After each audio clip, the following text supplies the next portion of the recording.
All right, so we're reading in Tehillim, Psalms, Psalms 1. I'm going to read Psalms and then we can discuss what you think it means. What are you on? Six? The page is 648. I'm on number 1. Remember, we're going to go through each one and then we're going to discuss it. So, blessed is the man who shall not walk in the counsel of the wrong, and shall not stand in the path of sinners, and shall not sit in the seat of scoffers. But his delight is in the Torah of Yahuwah, and he meditates in his Torah day and night. For he shall be as a tree planted by the rivers of water, that yield its fruit in its season, and whose leaf does not wither. And whatever he does prospers. The wrong are not so, but are like the chaff which the wind blows away. Therefore the wrong shall not rise in the judgment, nor sinners in the congregation of the righteous. For Yahuwah knows the way of the righteous, but the way of the wrong comes to naught. So what do you think that's talking about? Yes. What does scoffers, chaff, and congregation mean? And not? Okay, so where it says on Psalms 1 at the end, and shall not sit in the seat of scoffers. That's people who are mocking you, teasing you. Aha, look at you. So that's what a scoffer is. Okay, and then you said chaff. But so that's Psalms 1:4. But the wrong are not so, but are like the chaff, which the wind blows away. I'm gonna be honest with you. I don't know what the word chaff means. Alright. It's just I know that it says but are like the chaff. So I'm assuming that chaff is something bad. Actually, let me look it up for you. So we're going to look up the word chaff. Okay. All right. So this is going to take me just a moment. We're just going to go through it. Yep. 1 second. All right. So define chaff.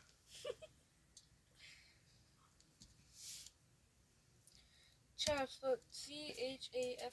Right. So, all right. So the husk of corn and other seeds separated. So worthless. I'm worthless. No, you're not. That's not it. Don't say that again. Sorry. Don't ever say that again. Or don't ever say that. I was Okay. gonna say I'm a corn. Okay. So, but are like the chaff which the wind blows away. So a chaff is a husk of like a corn. So if we say the wrong are not so, but they are like the chaff. So the people who are doing wrong, they're just gonna blow away. They're no good. They're useless. They're worthless. That's what that's saying right there. Okay, and Blow away, Caleb. And then congregation. in Psalms 1:6 is when 1:5. uh You said yeah 1:5. okay. So it says nor sinners in the congregation of the righteous. So congregation is like a gathering place. Like when we went to the synagogue, then that's like the congregation, the gathering. Okay. It's just a group of people like worshiping together. Okay, and then the word. So this would be a congregation. We're having we're congregating right now. We are right now congregating. And then 1:6 says, but the way of the wrong comes to naught. The word not right there, N-A-U-G-H-T, that means nothing. So the ways of the sinners, it just becomes nothing. All right. So in those descriptions of what you asked, what those meant, do you have a better understanding of the text of what we just read? Well, it's saying to not like be as the sinners, right? And not Right. not to be like of the world, I guess. Exactly. Yes. Yes. Yep, because it says right here, it says, blessed is the man who shall not walk in the counsel of the wrong. So we don't want to be in a group of people doing wrong. It says, don't stand in the path of the sinners. And so pretty much you don't sit in the seat of mockers, people mocking. And it says to meditate in the Torah day and night. So the Torah is not just, the Torah refers to the first 5 books of the Bible: Genesis, Exodus, Leviticus, Numbers, Deuteronomy.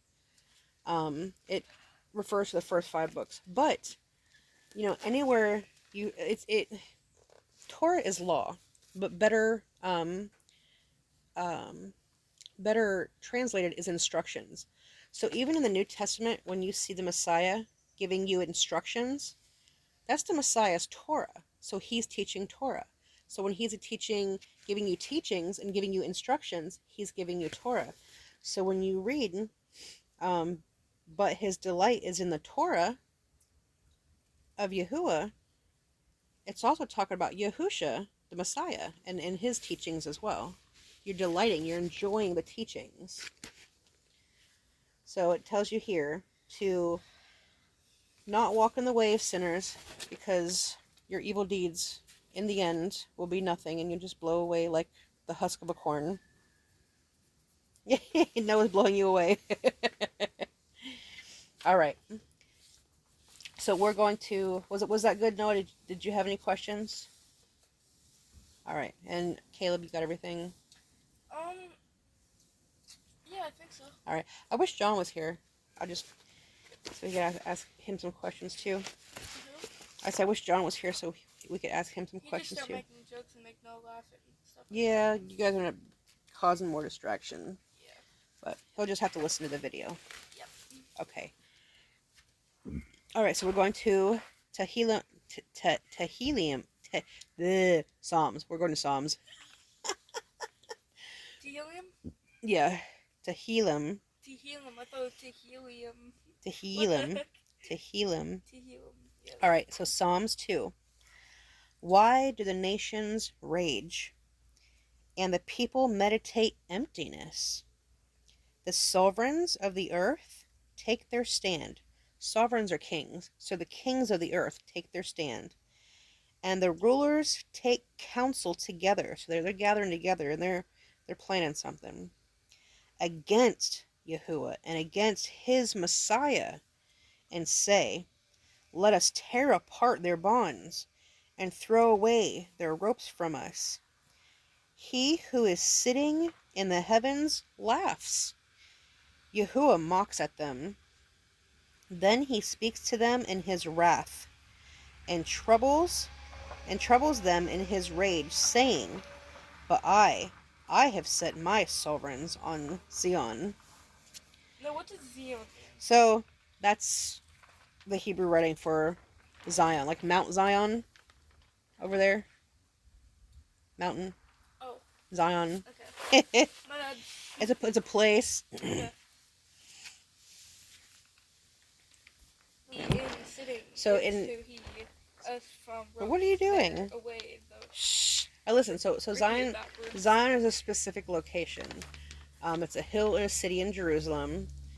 But it's also like a holy place. So up on Mount Zion, it's a holy place, or like a kingdom in heaven. So it could be referring to the place in Jerusalem or the holy place, the kingdom of heaven. Okay. And just Zion is just the Hebrew way of spelling it. Okay. All right. So let's see. Where was I? You were on. I was on 7, wasn't I? Huh? Yeah. 2:7. So yeah, because we just read 6, 2:6. But I have set my sovereign. Remember that was king, sovereign, on Zion, my set apart mountain. So he says kings up on his set apart mountain in his holy place. I inscribe for a law. Yahuwah has said to me, you are my son. Today I have brought you forth. Ask of me, and I make the nations your inheritance, and the ends of the earth your possessions. Break them with a rod of iron. Dash them to pieces like a potter's vessel. And now be wise, O sovereigns, be wise, O kings. Be instructed, you rulers of the earth. Serve Yahuwah with fear, and rejoice with trembling. Kiss the chosen, lest he be enraged. What's the matter? Kiss the chosen, lest he be enraged, and you perish in the way. For soon his wrath is to be kindled. Blessed are those taking refuge in him. Do you know what this passage means? Unfortunately, I do not understand it. Do you know anything about this passage here, Noah? Okay. So, it's speaking about how people are meditating on the wrong things or thinking about the wrong things. And it's nothing but like emptiness. And people who come against our Creator, coming against our Messiah, and Yahuwah's up there. He's laughing at them because he knows the outcome. He's like, "Look, I'm king of the universe. I'm king of everybody. I rule over everybody." These guys. The only thing I rule over is Sean. Oh, that's enough. That's not nice. He's mine. But he speaks to them. It says over here in 2:5. It says, "And then he speaks to them in his wrath and troubles them in his rage, saying, But I have set my kings on Zion." So he has set. So even though there's a lot of bad people in the world, Yah still has his kings that he has set apart on his holy mountain. So there are people set in place that he has set in place for us when things get crazy. He can control how things go. He can even like control you, but that wouldn't be true love. So he gives you free will, so you're able to make the choices that you want. But he has people, in times of when the Bible was written, and he has people now that will stand up for him and do what is right. People who are his set apart people. Let's see.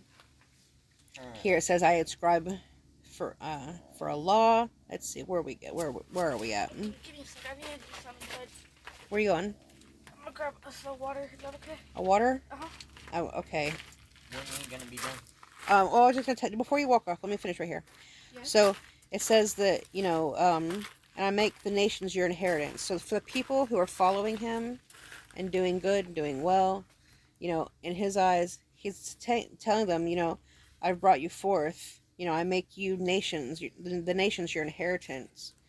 And the ends of the earth is your possession. So like he'll give you everything if you want. You follow him and do what's right. And let's see what else real quick. And he says that we are to serve him with fear. So absolutely, we should be scared of him because he could just destroy us. So you could just... We should have a fear of him. And it's not a bad fear, like being terrified, because of wrongs, but be terrified because he judges righteously and he sees what we do. So we should serve Yahuwah with fear, says 2:11, and rejoice with trembling. So rejoice in him, be happy in him. Be happy in his ways, learning his ways, and walking in his ways. And he says, soon his wrath is to be kindled. So he is going to take wrath on those who do not follow him. Those who are evil, those who refuse to follow his ways, those who refuse to do good, those who refuse to take happiness and joy and delight in him, they will all be destroyed. And he says, blessed are those that take refuge in him. So those of us who enjoy his word, those of us who enjoy praying, those of us who keep his Sabbath day holy, and those of us who celebrate his feasts and eat clean and follow all of his ways, those are the people, he says, that blessed are those taking refuge in him. Okay, you can go get your water. Alright, so now we're going to read Psalms 3.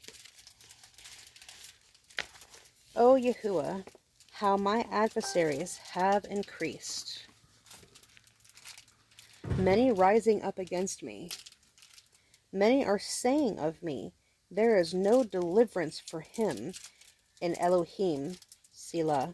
Selah.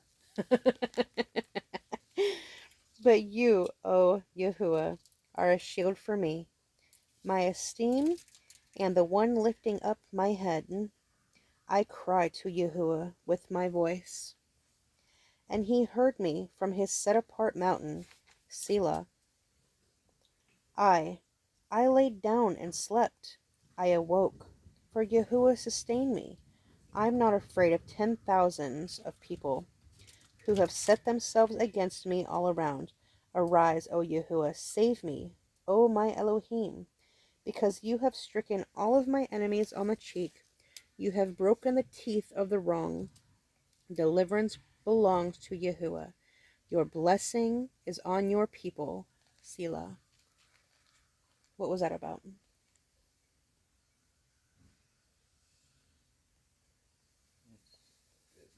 What I heard so far was something about blessing and 10,000 people. A blessing and 10,000 people. Okay, you've heard blessing and 10,000 people. I didn't understand. So we're gonna bless 10,000. He's gonna bless 10,000 people. He's gonna bless 10,000 people, no more, no less. Right. Okay. What did you get out of that, Caleb? My beautiful cat.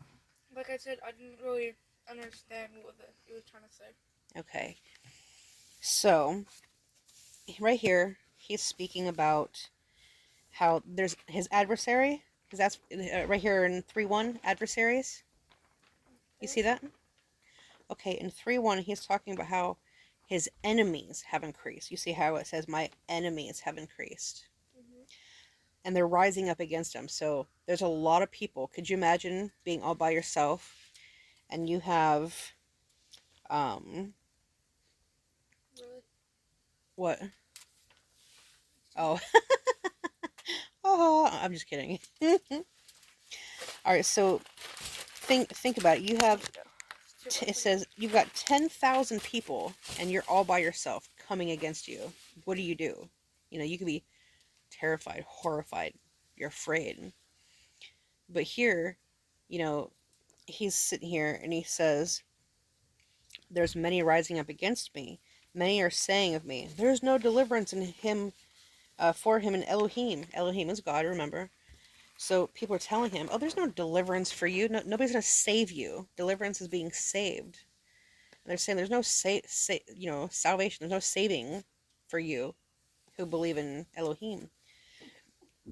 And but right here, he's putting his trust. If you look down in verse 3, he's putting his full trust in Yahuwah. And he says, but you are my shield. Could you imagine having such confidence in your Creator? That you've got all these people around you, and they might destroy your body, but they can't destroy your soul. And he's going, you know what? He's looking up, and he's like, you are my shield. He knows that Yahuwah is his protection. And so he's crying out to him, and, you know, he laid down and fell asleep, and he woke up, and he was still safe. Even though he had all these people coming against him, he was still safe. He says here in 3:5, I laid down and slept, and I awoke, for Yahuwah sustained me. So Yahuwah kept him safe. He protected him. And then he said he's not afraid of the 10,000 people, you know, who's coming against him. It says, Man, what did he do to get 10,000 people? He was preaching this word right here. And so he says, because he was protected, he says, deliverance belongs to Yahuwah. So he knows that there is salvation and believing. There is being saved and believing in Yahuwah. And he says, your blessing is on your people. So he knows that Yah's people are blessed because they love him and they follow him and they trust in him. So not only do we have to believe, but we have to trust in him too, and trust in his goodness, and trust that he's going to be there for us and save us. And he might not answer every one of our prayers, but honestly, I could take that question and say he answers every one of our prayers, every single one that we pray. Because some he might say yes. And even if in that yes, he might be saying, just wait a little bit. Or, wait until you're dead and you receive no. the So he can say yes. He has 3 answers. Yes, no, or not yet. So he can see when something is going to be the best for you. So let's say you want this water. You want this water right now. And I'm just using it as a metaphor. But he goes, you know what? You're going to be okay. You're going to be okay. You can wait just a little bit longer. Or like food. Let's say you've just eaten and you go 5 minutes later and you go, I really want to eat something else. And you go, Yahuwah, I'm hungry again. I need something. I've got to eat right now. But he goes, no. He goes, you can have some. It's a yes. You can have some, but you need to just wait. You need to wait till it's beneficial for you. Like you might feel like you need to eat something else to sustain you. But he goes and says, you've had enough. So we're going to wait for a while. I feel like my hair's all over the place. So that's why he tells you yes, no, or wait. Because he knows what's best for us. He knows what's best for us better than we know what's best for us. Right? Yes. All right. So, what was that? We just read 3? Yeah, we just read 3. Now we're going on to 4. All I just right. remember that. So let's go on to Psalms 4. Answer me when I call. Hey, answer me when I call. Ring, ring, ring, ring. Answer me when I call. O Elohim of my righteousness. So this person right here, they're praying right now. It said, answer me when I call, O Elohim of righteousness. They're praying. You gave relief to me when I was in distress. So he was like stressed out. There was a lot going on. Something was definitely happening, whether it was spiritual, whether it was physical, something was definitely happening. He was in distress. He's like, you gave me relief when I was in distress. I'm going to pause there just for a minute. You know how like when you're feeling stressed out or things are going wrong and I say, hey, have you taken it to prayer? Sometimes you guys are like, no. I know Dad does that a lot, but like when you're trying to accomplish something or not be stressed or trying to get over something or you're going through something, right here, It just don't work. it does. But like I said, he may not answer you audibly right away, or maybe he will. But the fact is, he says yes, no, or wait. Remember, I said he knows best? And he might be answering you in a way that you don't realize. And because it's a different way of answering you, you might not notice that he's actually answered your prayer. So it says, you gave relief to me when I was in distress. Show favor to me and hear my prayer. Till when, O your sons of men, would you turn my esteem to shame? Would you love emptiness and seek falsehood? Selah. But know that Yahuwah has separated a loving, committed one for himself. Yahuwah hears when I call to him. Tremble and do not sin. Speak within your heart on your bed and be still. Look at Nins. He's having a good time. I see. The kitty's listening to the Bible study too. So remember when I say that your prayers aren't just like, hey God, thanks for today. All right, amen. I'm thinking about. Well, I'm just saying, you guys, may have times where you have very quick, short prayers. Right here, he says, quick, but I've never had it like that. right. So let's see, where'd it go? I lost my place. So right here, it says, on 4:4, speak within your heart on your bed and be still. So when you pray, it needs to not be repeated words or just a routine prayer. Like when I was younger growing up, I was taught to pray like this. Now I lay me down to sleep. I pray the Lord my soul to keep. If I die before I wake, I pray the Lord my soul to take. And so that's how I was taught. I kind of changed up a little bit with you guys. It was now I lay me down to sleep. Pray the Lord my soul to keep. I'm trying to remember how I used to tell you. I go to sleep at night and you wake me in the morning light. And when we repeat it over and over and over again, I mean, at first it might be good for a teaching prayer to kind of get someone. My angels watch me through the night or something like Yeah. that. It might be good for like a teaching prayer, I guess, for when you're first starting out to kind of get in the habit. But after a while, when you say the same words over and over again, it becomes very empty. And it's like it sometimes it might not be as meaningful as it was first meant to be. So when you sit down, it says right here, it says, speak with your heart on your bed. So when you're sitting there and you're just wanting to pray, what are things that are on your heart? Like, he already knows, but he wants you to express your heart to him. He wants you to just be like, oh, Father, you know, so much has happened today and I'm just so stressed about this, or so stressed about that. This right here is actually bothering me. And right here today, this brought me so much joy. He wants to hear you talk to him like we're talking right now. He wants to hear your joys. He wants to hear your sorrows. He wants to hear your worries. He wants you to pray for others. Father, me and so and so did not get along today. Can you please soften their hearts and help them follow you better, and help me to be patient with them as they're learning to follow you? So you're not only praying for that person who may have hurt you, but you're also asking him to change your heart so you won't be quite so mad in that situation. So there's when you pray, it needs to come from your heart. He says, let's see, sit on your bed and be still.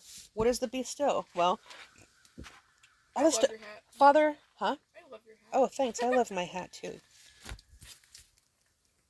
Got the little this here and this here.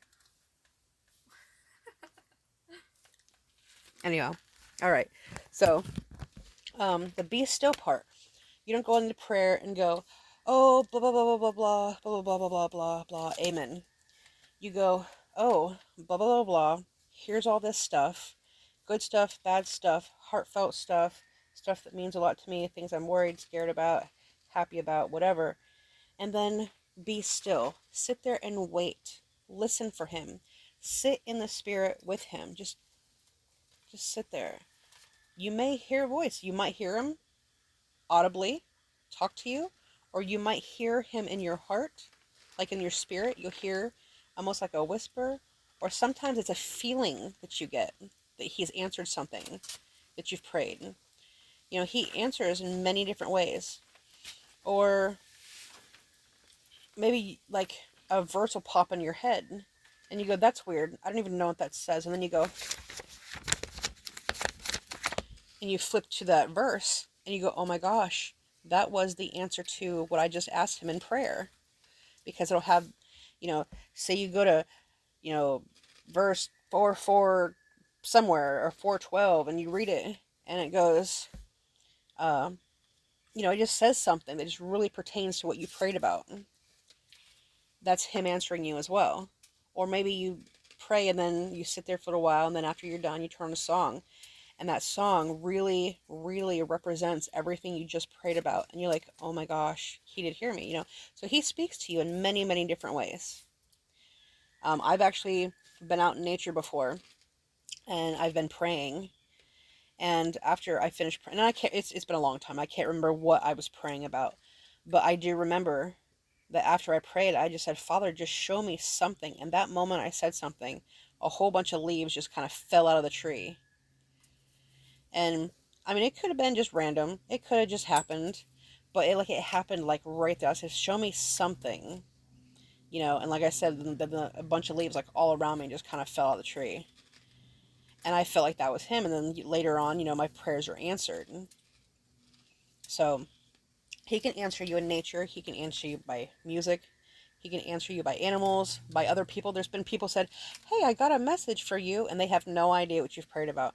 And they said, you know, I really feel this in my spirit, but, you know, I really feel like everything's going to work out. And you go, wow, you don't even know what I'm going through.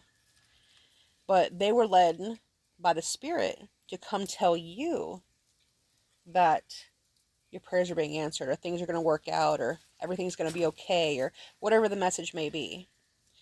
So he can talk to you through people, through animals, through nature, through the still small voice that you might hear in your head, or the feeling in your heart, and, you know, or while you're in your spirit, or be led to a Bible verse. So he speaks in many different ways. Okay, so back to Psalms 4. We were in 4:4. Tremble and do not sin.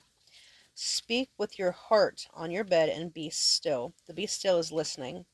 All right, 4:5. Slaughter slaughterings of righteousness and trust in Yahuwah. Many are saying, who would show us good? Who would show us good? Yahuwah, lift up the light of your face upon us. You have put more gladness in my heart than in the season that their grain and wine increased. I lie down in peace altogether and sleep. For you alone, O Yahuwah, make me dwell in safety. So, along with praying, we need to have full trust. Just completely trust him. Even if you, because like, I mean, you've said, I feel like he doesn't answer me. He wants you to fully, truly want and heartfeltly pray to him what you really want. Like I said, he knows, but he wants to see your passion about it. He wants to see how much you really care about it. How much does it really mean to you when you pray to him? And then he wants to see how much you're truly, truly, truly going to trust in him. Whatever the outcome, you're going to trust in him still. Sometimes he'll do certain things to test you. Sometimes he might answer a prayer in a way you never expected because he wants you to trust him no matter what. If you ask for something and then you don't get that, it may be a test of your faith. He wants you to grow your faith in times of trouble.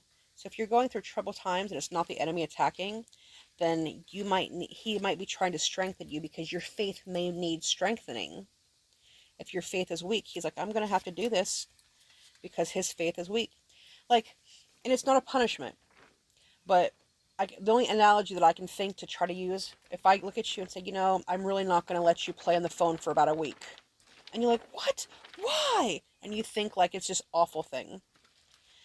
But during that time, we do a lot of exercises. We do a lot of, reading. We do a lot of things to build you up. And then at the end of that week, you're feeling better. You're looking better. You're got more energy. And anyhow, you got a lot better of a lot of different things. I did not try to do that. By the end of the week, and you go, wow, like I feel a lot better. I hated not having my phone, but the fact is, I feel great. Thanks. So he may test you at certain times, and it's to build your faith. Then other times he will answer you right in the way that you think that he's going to answer. He's going to give you the things that you've asked for, the things that you need. But we need to trust no matter what happens. So I know that there's another Psalms in here, and I can't remember which one I'm thinking of at the moment. But David is talking about how no matter what happens, whether Yahuwah answers David or not, the fact is, he's going to trust him. If Yah tells him yes, he's going to trust him. If Yah says no, he's still going to trust him. If Yah says wait, he's still going to trust him because he knows ultimately that Yah knows what is best for him. So we have to have full trust no matter what. Like I said, if things don't turn out the way you think they're supposed to turn out, there's a reason. There's a big, strong reason, and Yah knows why. And it's for our best. Now, you can put yourself on a wrong path. Like, you think you're going the right way or whatever, and you can cause destruction to come upon you. And you can't take that out on Yah. That's not his fault. That would be our fault if we put ourselves on a destructive path. So we need to make sure that we are in discernment, and we need to pay attention to our own actions as well, to make sure that we're not putting our own selves on a destructive path, and then we're following his righteousness in all of our ways, right? Okay, let's go to Psalms 5. I guess we'll just do 5 and 6 today, and then we'll start again tomorrow. About just 5. And then we can do 5 more tomorrow. All right, I was gonna finish that one page. Nah, bruh. He said, nah, bruh. All right, let's just do 5 then. All right. Yep, we'll just do 5. Give ear to my word, O Yahuwah. Consider my meditations. So right now, once again, he's praying. He's like, give ear to my words. He says, consider my meditations. So the things he's thinking on, he's asking Yahuwah to consider. Like if you came to me and said, hey, I'd really like to go to the park. I'd like if you considered it, you know. Do you understand what that means? Okay. So attend to the voice of my cry, my sovereign, so that's my king, and my Elohim, so my king and my God, so my sovereign and Elohim. For unto you I pray. O Yahuwah, in the morning you hear my voice. I present myself to you in the morning, and I look up. So right there, right when he wakes up, he's looking up into the sky. He's looking up into the Shamayims, the heavens, and he's going, oh Yahuwah, I put all of my trust in you. And he's crying out to him, and he's like, you hear my voice. I'm presenting myself to you. So I present myself to you in the morning, and I look up. For you are not an El taking delight in wrong. So he's right there. He's saying that he knows that the Creator does not delight in any wrongdoings. He doesn't find joy or happiness or excitement or pleasure in anything wrong. Nor does evil sojourn with you. He's also saying that there's no evil with him. No matter what Yah chooses, there is no evil. The boasters do not stand before your eyes. You hate all the workers of wickedness. You destroy those speaking falsehood. So he destroys those who lie. Yahuwah loathes, which means hates, a man of blood and deceit. But I enter your house in the greatness of your loving commitment. I bow myself towards your set apart Hekel in your fear. Hekel is his temple. I bow myself to your set apart temple in your fear. O Yahuwah, lead me in your righteousness because of those watching me. Make your way straight before my face. So he's asking, show him the path of righteousness. For there is no stability in their mouth. Their inward parts is destruction. Their throat is an open burial site. Where are you at? We're in 5:9. 5. 5:9. Alright. Okay. So it says, for there is no stability in their mouth. Their inward part is destruction. Their throat is an open burial site. They flatter with their tongue. So do you understand that verse right there? Verse 9? It says there's no stability in their mouth. Have you ever heard people, like, they're double-minded? They'll say one thing and then they'll say something else that's completely different from what they said the first time. And then they'll go back to the first thing they said, but then they'll change it again. That's having no stability in your mouth, in your words. That's being double-minded. And it says their inward part is destructive. So the things that they think about are mean, are cruel, are hurtful, are not nice. And they plan things for destructive, like, oh, I'm going to hit him later, or I'm going to, give an evil look like you just did, even though you were joking. Okay, their throat is an open burial site. That's when you're, casting stones with your mouth. That's, oh, you're stupid, you're ugly. Or even when you say, I'm stupid or I'm dumb, your mouth is an open burial site. Your words, the word says that you have power of life and death in your tongue. So the things you say can create some really serious things. So your throat is an open burial site, talking very nasty, very bad, horrible things. It says they flatter with their tongues. So that's kind of like complimenting, but in the wrong way. Like, oh, look at me, I look so good. It's prideful, it's arrogant. Every girl in the world. No, that's not every girl. There are some good girls out there that are not prideful and... I've seen so many girls, and I'm pretty sure every girl that I see are like that. I know, there's a lot of them out there. That's because the path to righteousness is narrow. The Bible says that only few will find the narrow path. I don't get this cat. He keeps on getting up off of me and then climbs up. He goes back and forth. He changes his mind. What was I saying? So I was saying that the path to righteousness is very narrow. Unfortunately, we live in a very dark, sinful world, and the word says that because of the wickedness in the world, everyone's love will grow cold. People will be lovers of self, boastful, prideful. Look at me, look at me. So it says they flatter with their tongue in verse 9, the end of verse 9. And that's pretty much what they're doing. They're flattering with their tongue. They're saying, "Oh, that's hot. That's sexy. Oh, that's, look at me. Look at how gorgeous I am. Ooh, look at his body. Look at her." That's all being flattery with your tongue, and it's all wrong. If you want to compliment somebody, be sincere. Don't talk to them in a way of sexuality. You can compliment them. "Oh, you have really nice eyes," or "That dress looks very nice on you," or "Hey, man, I like those shoes," instead of, "Oh, that's sexy. That's hot." My You know, legs are so sexy. what the heck?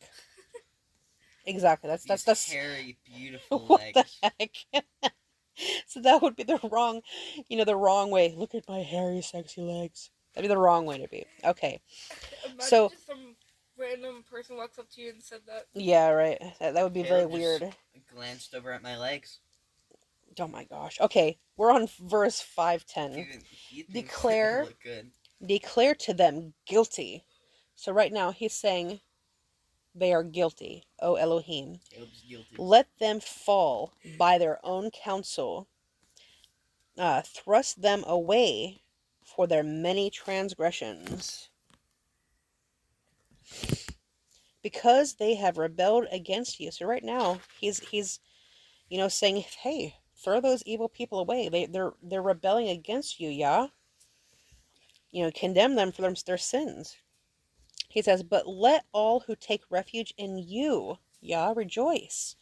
So all of us who take refuge in him and trust in him and do what he says, we rejoice. "Let them ever shout for joy because you shelter them, and let those who love your name exult in you. For you bless their righteousness, O Yahuwah. You surround him with favor as with a shield." All right. Well, how did you guys like the lesson today? It was okay, Noah? It wasn't bad. It wasn't bad. I didn't hate it. I didn't hate it. Those are good. That's good. It wasn't fun, but I didn't hate it. Okay. So what did you guys learn today through Psalms 1 through 5? What did you guys learn? Noah, start with you. Honestly, what did you learn? 10,000 men and blessed. 10,000 men and blessed. What did you learn? Please, don't put the spot on me. Why are you pointing the camera at me? What did you learn? Okay. What did you guys... All right. What did you learn today? I got a phone call coming in so quickly. Exactly what I said. Well, from my understandings, that you shall not walk in flesh. Yeah. I know I said that already, but it's true. You shouldn't be as the world and Don't be afraid of your 10,000 brothers. and Well, they would be brothers if they're coming after you. Caleb's coming after me. Oh my and goodness. also, like you just said, don't be all like, "Oh, look at me," or don't Right. be all like that. Oh, towards look at me, yourself my or sexy Right, legs. or- anyone else. Don't you Right. just love them? Look at them. Okay, Noah, let's be serious. Come on. I know that you're always full of jokes. It's wrong to be like that. Right. So you gotta and also whenever you pray and stuff, don't be like, "Thank you for this, thank you for that, amen." Just make sure it comes from the heart. Right. And you mean what you're saying. Right. Because he knows when you're faking. If you just do it because you feel like you got to check it off your list. He knows when you're faking. He wants to see your heart and what really matters to you. So when you pray, it's what comes out of your mouth needs to be what really matters to you and what matters in your heart. All right. Well, thank you all for listening to me today. I really appreciate that. And I hope that you guys enjoyed it as much as I did. Noah still hasn't told. Noah's being a bonehead. He just says 10,000 men and something else. 10,000 men and blessed. And blessed. I'll go ahead.